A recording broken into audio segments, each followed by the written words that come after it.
तो दोस्तों, आज की स्टोरी के माध्यम से मैं आपको बताने वाला हूं कि चुप रहकर कैसे हम अपने जीवन को बदल सकते हैं।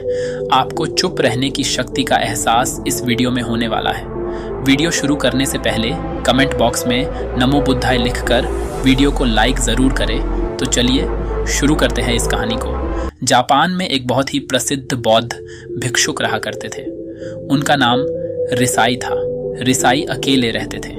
दुनिया के शोर शराबे से दूर जंगल में वो रहते थे और वह बड़े ही ध्यानी और प्रभु भक्त व्यक्ति थे, इसलिए वह पूरे जापान में बहुत अधिक प्रसिद्ध थे।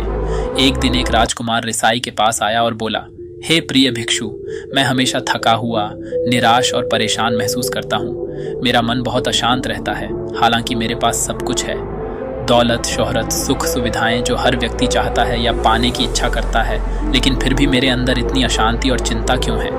रिसाई ने उसकी बात बहुत ही ध्यानपूर्वक सुनी और कुछ सोचने के बाद कहा, तुम इस प्रश्न का उत्तर जानते हो, बस तुमने कभी इस प्रश्न को हल करने की कोशिश नहीं की है।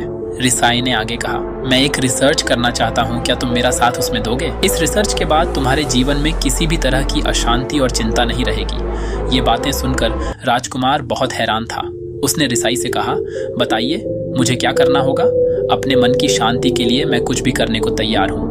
राजकुमार की इन्हीं बातों को सुनकर भिक्षु ने कहा, तो फिर आप अगले 15 दिन के लिए मेरे आश्रम में रहोगे और एक सामान्य व्यक्ति की तरह अपना जीवन व्यतीत करोगे, और इन 15 दिनों में तुम अकेले और चुपचाप रहोगे, जितना हो सके कम बोलोगे। राजकुमार उस भिक्षु की बातें सुनकर सहमत हो गया। पहले दिन राजकुमार को लगा कि उसका मन सामान्य से अधिक अशांत और विचलित है। उसके मन में तरह तरह के विचार आ रहे हैं और वह आम लोगों की तरह जीवन जीने में असहज महसूस कर रहा है। उसे अंदर से बोलने की इच्छा हो रही थी, लेकिन वह चुपचाप रहा। उसके मुंह से एक भी शब्द नहीं निकला, बस वह चुपचाप बैठा रहता। लेकिन रात होते होते उसे अंदर ही अंदर शांति का अनुभव होने लगा। उसके लिए यह अनुभव अजीब था। वह खुद से पूछ रहा था कि वह अंदर ही अंदर इतना खुश क्यों है और उसकी आंतरिक बेचैनी और चिंता कम क्यों होने लगी है। अगले दिन राजकुमार अकेला चुपचाप बैठा रहा और वह प्रकृति को निहार रहा। वह पौधों को, फूलों को, आकाश में उड़ रहे पक्षियों को। वह अपने जीवन में पहली बार यह अद्भुत दृश्य महसूस कर रहा था कि उसके पास कितनी सुंदरता है। वह दिन भर प्रकृति की सुंदरता को निहारता रहता और उसकी ताजगी को महसूस करता रहता। इसी तरह से 10 दिन बीत गए और उसके मन की सारी बेचैनी, सारी हलचल, सारी उथल पुथल और सारा तनाव गायब हो गया। 11वें दिन की सुबह राजकुमार फिर से एकांत में बैठ गया और कुछ ही मिनटों में उसकी आंखें अपने आप बंद हो गईं और वह गहरे ध्यान में चला गया। वह पूरे दिन वहीं पर आंखें बंद करके बैठा रहा और गहरे ध्यान में डूबा रहा। ना कोई शब्द, ना कोई चिंता। राजकुमार भीतर से असीम शांति और आनंद से भर गया। राजकुमार अपने बाकी के 4 दिन इसी तरह गहरे ध्यान में व्यतीत करने के बाद 15 दिन बाद रिसाई के सामने प्रस्तुत हुआ और रिसाई को प्रणाम करके बोला, प्रिय भिक्षु, मुझे उत्तर मिल गया कि मेरे मन में इतनी उथल पुथल और चिंता क्यों थी। मैं जान गया कि मेरा मन इतना अशांत और विचलित क्यों था। रिसाई मुस्कुराते हुए पूछा, बताओ क्या उत्तर मिला तुम्हें? राजकुमार ने कहा, मैं आवश्यकता से अधिक बातें करता था। मैं किसी पर भी अपने शब्द और ऊर्जा व्यर्थ करता था। मैं दिन भर अपने लोगों से फालतू की बातें करता रहता और फिर उन्हीं के बारे में अकेले में सोचता रहता और ज़्यादातर समय नकारात्मक ही सोचता रहता। इस तरह मैं बस अपना समय बर्बाद कर रहा था।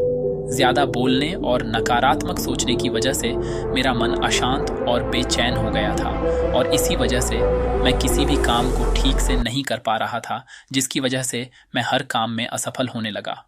और फिर इन्हीं लगातार मिलने वाली असफलताओं की वजह से ही मैं और भी उदास और चिड़चिड़ा हो गया। इन्हीं सभी चीज़ों की वजह से मेरा जीवन नष्ट हो रहा था, लेकिन यहाँ पर बिताए हुए 15 दिन मेरे लिए पूरी तरह से अलग थे। मुझे कुछ अलग ही एहसास यहाँ पर हो रहा था।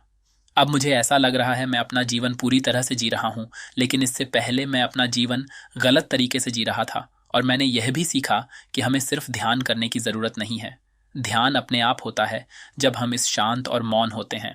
ध्यान के पिछले कुछ दिनों के दौरान मैंने जो पहली चीज़ सीखी वह यह है कि मनुष्य के जीवन के सबसे महत्वपूर्ण घटना स्वयं को जानना है। ये सुनकर रिसाई ने कहा, सिर्फ तुम ही नहीं, दुनिया में ज़्यादातर लोग ज़रूरत से ज़्यादा बोलते हैं। आज भी लोग ज्यादातर समय केवल एक दूसरे को नीचा दिखाने के लिए ही बोलते हैं। कुछ लोग ना चाहते हुए भी बातें करते हैं और अपना जीवन बर्बाद कर लेते हैं। रिसाई ने राजकुमार को चुप रहने का महत्व समझाते हुए कहा, एक बार गौतम बुद्ध से उनके शिष्यों ने पूछा, प्रिय बुद्ध, आप ज्यादातर समय चुप क्यों रहते हैं? बुद्ध ने कहा, क्योंकि चुप रहने से व्यक्ति अंदर से अनंत शांति की गहराइयों में होता हूं।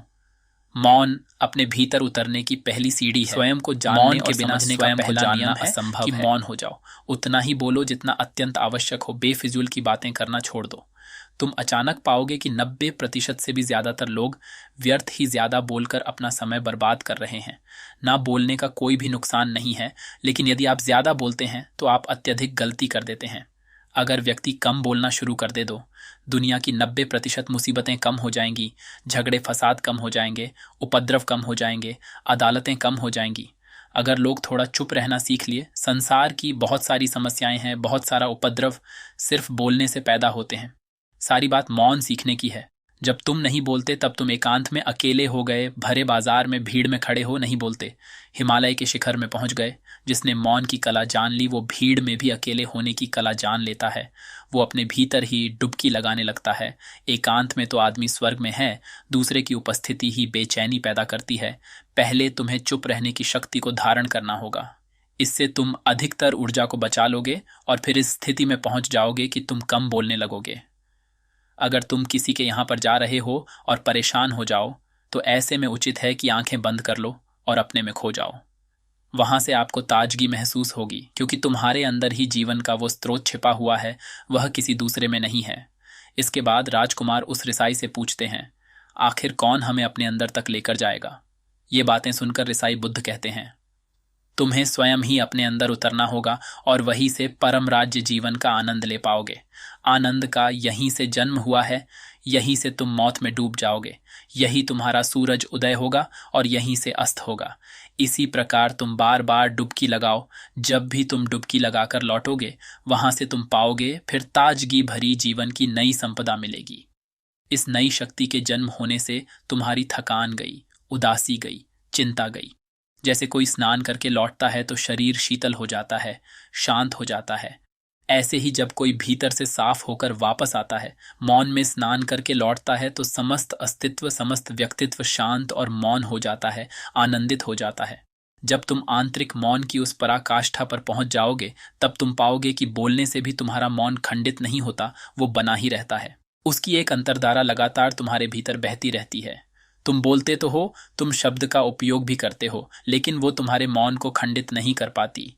एक बार गहरे मौन में स्थिर हो जाओ, फिर तुम्हारी वाणी में भी मिठास आ जाएगी। तुम्हारा बोलना संगीतपूर्ण होगा, तुम्हारा बोलना सत्य होगा। तुम बोलोगे तो दूसरों पर भी शीतलता छा जाएगी। जैसे ही तुम अंदर से चुप होते हो, तुम इतने शक्तिशाली होने लगते हो कि समाज की निर्भरता तुम छोड़ने लगते हो और तुम्हारे जीवन में एक मस्ती आती है जो केवल दीवानों के जीवन में होती है। तुम्हारे चेहरे पर एक नई रौनक आ जाती है, तुम्हारी आंखें किसी अमृत के समान हो जाती हैं और तुम अनंत शांति के समुद्र में डूबने लगते हो।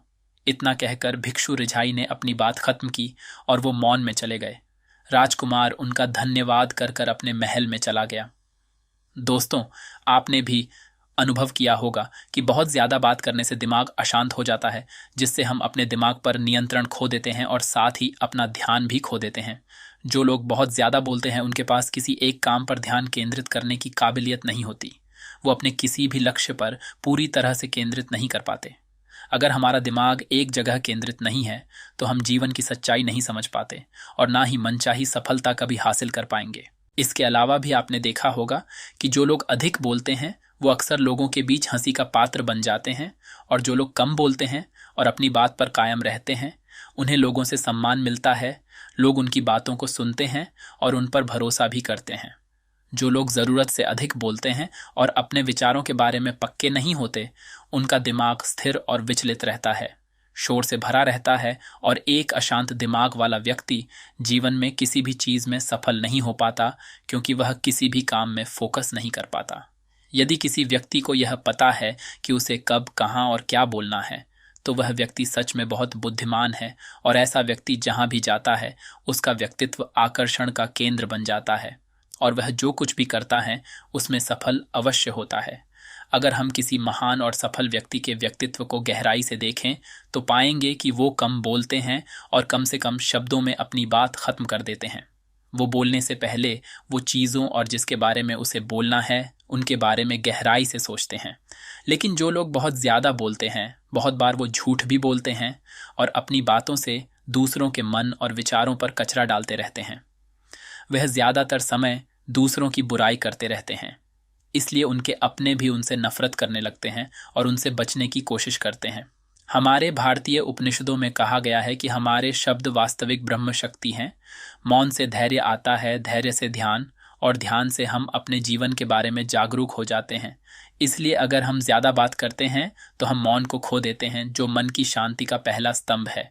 दोस्तों, आज से हम भी चुप रहने का अभ्यास अवश्य करेंगे। आज से हम भी वही बोलेंगे जो ज़रूरी है और हम कोशिश करेंगे कि कम से कम शब्दों में अपनी बात ख़त्म करें, और हो सके तो कोशिश करेंगे कि रोज़ कम से कम 30 मिनट एकांत में चुपचाप बैठेंगे।